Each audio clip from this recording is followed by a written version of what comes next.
سندھ حکومت کا social media پر نفرت انگیز مواد شائع کرنے والوں کی فوری گرفتاری کا فیصلہ۔ سہراب گوٹ واقعے میں ملوث 48 افراد گرفتار۔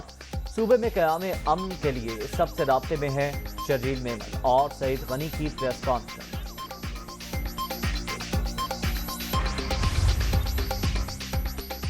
طیبہ گل کے معاملے پر انکوائری کمیشن بنانے کا فیصلہ۔ وفاقی کابینہ نے ڈپٹی اسپیکر رولنگ کیس میں عدالتی فیصلہ تاریخی قرار دے دیا۔ مزید کارروائی کے لیے وزیر قانون کی سربراہی میں کمیٹی قائم۔